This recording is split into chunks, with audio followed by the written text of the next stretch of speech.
spoken about it so many times that it is important that the whole concept of Pakistan revolves around the idea that if you remove the temptation, and you might have seen Imran Khan's interview to CNN. Oh no, it was CNN. I don't know, some American outlet. His interview said, like, the whole concept of parda is that you lower the temptation. So as a result of that, he's making these kind of legislations that you can't. He's just banned the hugs are not allowed, because if you show these hugs between boyfriend, girlfriend, or husband, wives, then it's going to make people commit sexual acts outside of wedlock or outside of the social norms. So they say that. But on the other hand, what they don't realize, they create a segregated society, and as a result, people end up doing these.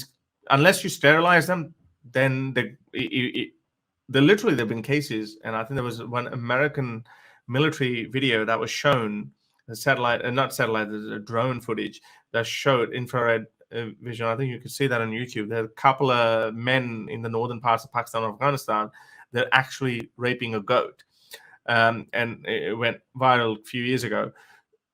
If you don't have access to women, they're going to do this with men. If they don't have access to grown-up men, they're going to do this to children. If they don't have access to female children, they're going to do this to boys.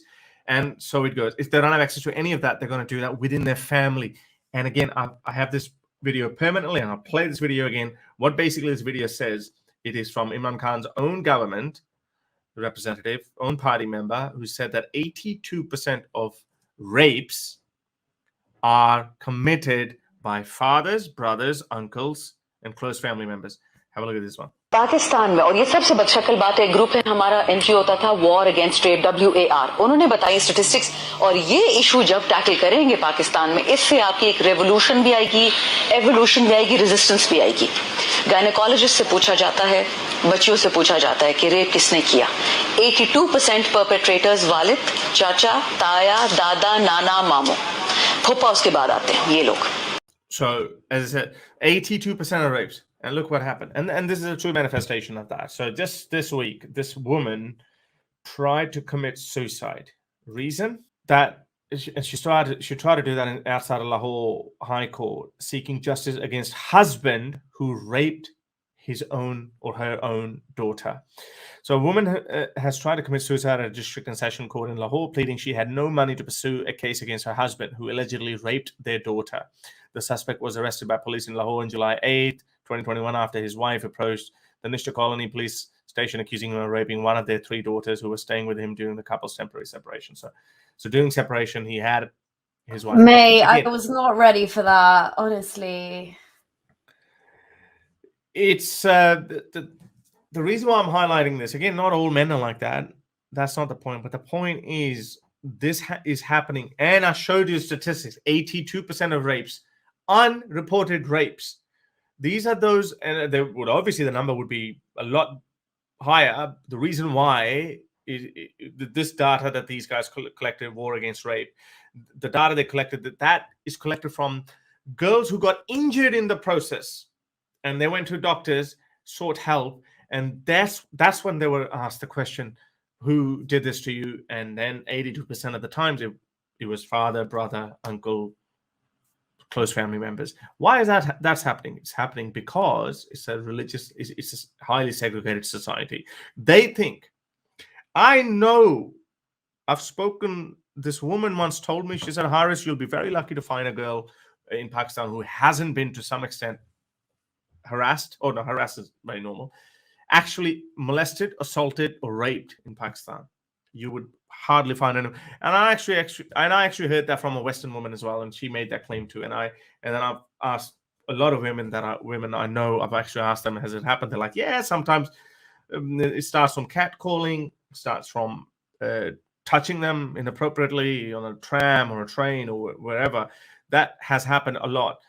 But I am pretty certain that it's happening amongst close family members a lot more in Pakistan. You know why? The reason is because these guys are not getting any opportunities outside, because it's a segregated society. If you live in a free society, I've always said it, in Western countries, these kind of crimes are committed by those who are mentally sick. There's Ted Bundy's type.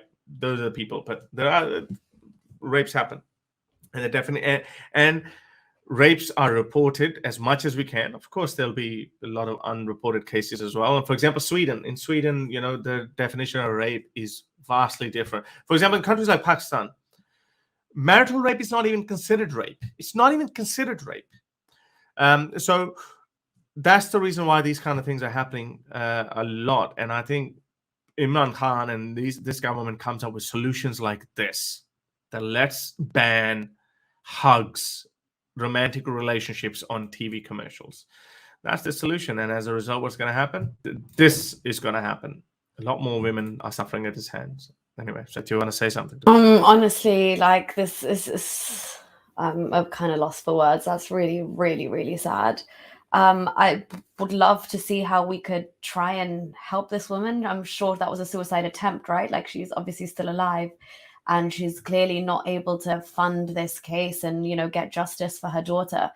And it's sickening. And it just highlights, I know when we talked about that crackdown on the showing emotions on TV and stuff, like the fact that that's their priority as opposed to dealing with actual facts and figures of rapes being committed by family members, male family members, are the root cause of this in that country. So the behavior you're talking about in the West, whether you're mentally ill or you're an incel, is the behavior that's manifesting within your own home in Pakistan. And you're right, you would find like very, very few and far between come across a woman who's not been harassed, whether it's in Pakistan, to be honest, even whether it's in Saudi Arabia and Mecca, like I spoke about this on Apostate Prophets channel.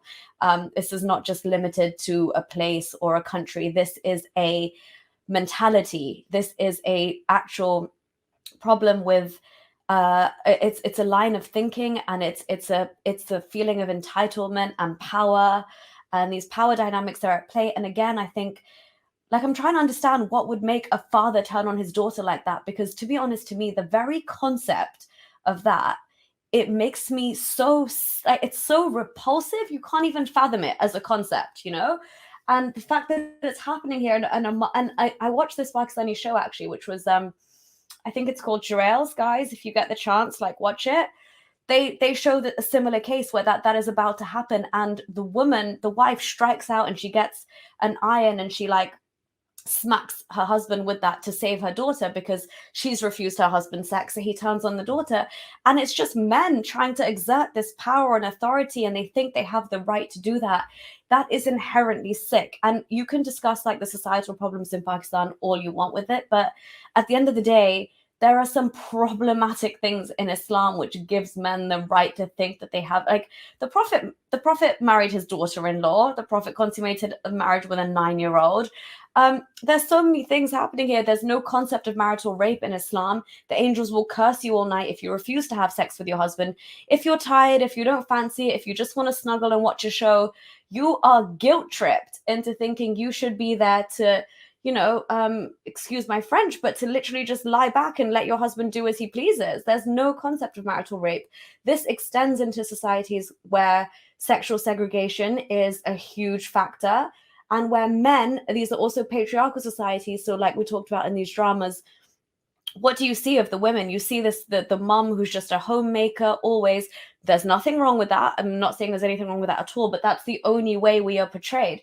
You're a homemaker. The daughter is just like another subsidiary figure in the house. You bring out the tea, you serve, you're constantly serving male figures. And this serving and this power dynamics, this extension, it does come into like the whole sexual domain. And then we see cases like this.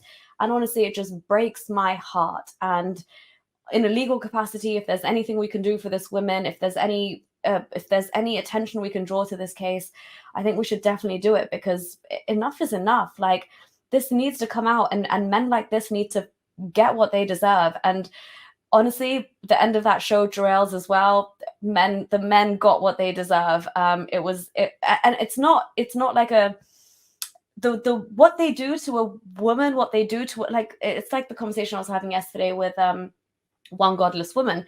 She was also opening up about some sexual harassment that she's experienced. but it's just, you don't understand what it you are dead inside as a woman. You will never be the same if it goes up to a certain point and you're not able to recover from it or work through the trauma. It's messed you up for life. You will never be able to have healthy sexual relationships moving forward. And yeah, it's just I don't know, it's really sad.